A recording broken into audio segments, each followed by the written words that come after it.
Welcome to എംബിറ്റ് സിനിഫിലിയ. നമ്മളിന്ന് review ചെയ്യുന്ന സിനിമയെന്ന് വെച്ചാൽ ഒരു ക്ലാസിക് സോംബി ത്രില്ലർ ആണ്. പേര് ഡൗൺ ഓഫ് ദി ഡെഡ്. ഇത് ഞാൻ പണ്ട് കൊച്ചിയിലെ കുറേ കണ്ടുള്ള സിനിമ കേട്ടോ. എൻ്റെ കയ്യിലൊരു DVD തന്നെ ഉണ്ടായിരുന്നു ഈ സിനിമ ഉൾപ്പെട്ടിട്ടുള്ള. സോ കഴിഞ്ഞ ദിവസം ചുമ്മാ നമ്മുടെ ജിയോ ചാർജ് ചെയ്തപ്പോഴത്തേക്ക് ഒരു ഓഫർ കിട്ടി, ജിയോ ഹോട്ട്സ്റ്റാർ. അപ്പം അതും കൂടെ പറയാം. ജിയോയുടെ 329 പ്ലാൻ ചെയ്യുവാണെങ്കിൽ നിങ്ങൾക്ക് ഒരു മാസത്തേക്ക് ജിയോ ഹോട്ട്സ്റ്റാർ ഫ്രീ ആയിട്ട് കിട്ടും. സോ നിങ്ങൾക്ക് സിനിമ കാണാം വിത്ത് ആഡ്സ്. സോ നമുക്ക് കണ്ടിട്ട് വരാം. ഇതൊരു സാക് സ്നൈഡറിൻ്റെ സിനിമയാണ്. 2004 ഇറങ്ങിയ പടമാണ്. ഈ സിനിമ മറ്റുള്ള സോംബി സിനിമകളുമായിട്ട് വ്യത്യാസം എന്താണെന്ന് വെച്ചാൽ ഇതിനകത്ത് പിക്ചർ പെർഫെക്റ്റ് അല്ലെങ്കിൽ ഇഞ്ചോട് ഇഞ്ച് പെർഫെക്റ്റ് സ്ക്രിപ്റ്റാണ് കൊടുത്തേക്കുന്നത്. അതായത് നിങ്ങൾക്ക് ഈ സിനിമയ്ക്കകത്ത് ഒരു ഫോൾട്ട് കണ്ടുപിടിക്കാൻ പറ്റത്തില്ല. അത്രയ്ക്ക് പെർഫെക്റ്റ് ആയിട്ടുള്ള സ്ക്രിപ്റ്റിലാണ് ഈ സിനിമ മുന്നോട്ട് പോകുന്നത്. സാധാരണ ഒരു സോംബി പടം അല്ലെങ്കിൽ ഹൊറർ പടത്തിനകത്ത് ഞാൻ കണ്ടിട്ടുള്ള ലാക്കായിട്ടുള്ള കാര്യങ്ങൾ കുറച്ച് കണക്ട് ചെയ്യാൻ പറ്റാത്ത കുറച്ച് പോയിന്റ്സ് വരും, അല്ലെങ്കിൽ എന്തെങ്കിലുമൊക്കെ ലൂസൻസ് വരും. ഇതിനങ്ങനത്തെ പ്രശ്നമേ ഇല്ല. Full perfect A to Z. നിങ്ങൾ ഇത്രയ്ക്ക് സൂപ്പറായിട്ട് സ്ക്രിപ്റ്റുള്ളൊരു ഹൊറർ പടം അല്ലെങ്കിൽ സോംബി പടം കണ്ടു കാണത്തേ ഇല്ല. ഹൊറർ ഞാൻ പറഞ്ഞില്ല, സോംബി വേർഡ്സ് വരുന്ന പടം കണ്ടു കാണത്തേ ഇല്ല. ഇന്നത്തെ സോംബി ഉണ്ടെങ്കിൽ സോംബി അറ്റാക്കിനെ കുറിച്ചാണ് പറയുന്നത്. പക്ഷേ ഇന്നത്തെ സോംബിക്ക് ഒരു പ്രത്യേകതയുണ്ട്. മറ്റുള്ള സിനിമകളിൽ ഞാൻ സോംബി കൂടുതലും കണ്ടുള്ളത് വെച്ചാൽ സോംബി അല്ലെങ്കിൽ സോംബി അസുഖം വന്നു കഴിഞ്ഞിട്ടുണ്ടെങ്കിൽ ഭയങ്കര മൂവ്മെൻ്റ് ഒക്കെ കുറഞ്ഞ് ശബ്ദത്തിന് അനുസരിച്ച് മാത്രം അങ്ങോട്ടും ഇങ്ങോട്ടൊക്കെ പോകുന്നൊരു ജീവികളായിട്ടാണ് കാണിക്കുന്നത്. പക്ഷേ ഇതിനകത്ത് അങ്ങനെയല്ല. ഇതിനകത്ത് സോംബികൾക്ക് ഫുള്ള് പവറുണ്ട്, ഫുള്ള് മൂവ്മെൻ്റ് ഉണ്ട്. സാധാരണ മനുഷ്യരെ പോലെ ഓടാൻ പറ്റും, നല്ല സ്പീഡിൽ ഓടാൻ പറ്റും, ചാടാൻ പറ്റും. അങ്ങനത്തെ പരിപാടിയൊക്കെ പറ്റുന്നൊരു സോംബികളെ ഒരു ടൈപ്പ് ഓഫ് സോംബീസ് ആയിട്ടാണ് കാണിക്കുന്നത്.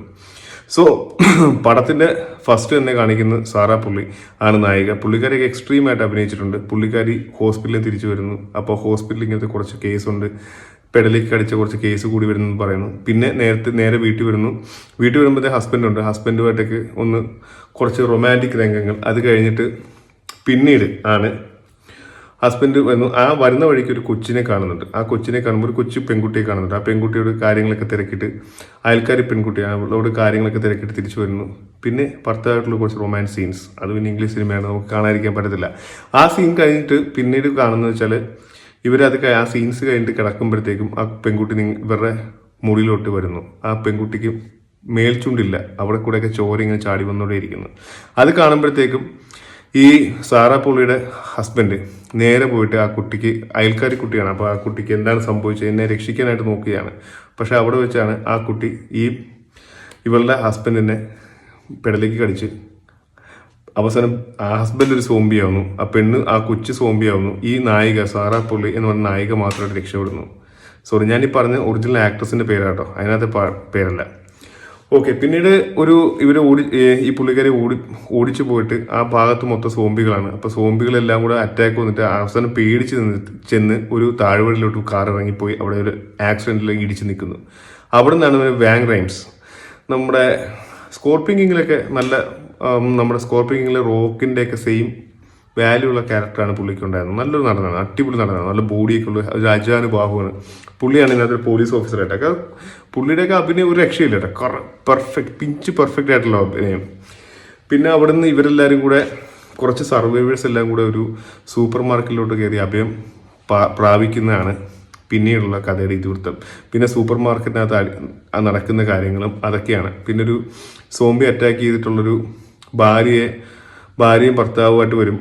അല്ലെങ്കിൽ ഗർഭിണിയായ ഭാര്യയും കൊണ്ടൊരു പയ്യൻ വരുന്നുണ്ട്. ആ പയ്യൻ്റെ ഭാര്യ ഒരു സോംബി അറ്റാക്ക് ചെയ്യുന്നു. ആ സോംബി അറ്റാക്ക് ചെയ്ത കാര്യം, അല്ലെങ്കിൽ ആ ജീവി അറ്റാക്ക് ചെയ്ത കാര്യം ഇവൻ മറച്ചു വെക്കുന്നു. കാരണം അവിടെയാണ് അതിനകത്ത് ട്വിസ്റ്റ് ഉള്ളത്. ഇവൻ നേരിട്ട് പറയുന്നുണ്ട്, എനിക്ക് കിട്ടാത്തല്ല എൻ്റെ കുഞ്ഞുങ്ങൾക്ക് കൊടുക്കണം, അതുകൊണ്ട് അവർ നല്ലോണം വളർത്തണം എന്നൊക്കെ പറഞ്ഞിട്ട് പെർഫെക്റ്റ് ഡാഡിയായിട്ട് പറയുന്നുണ്ട്.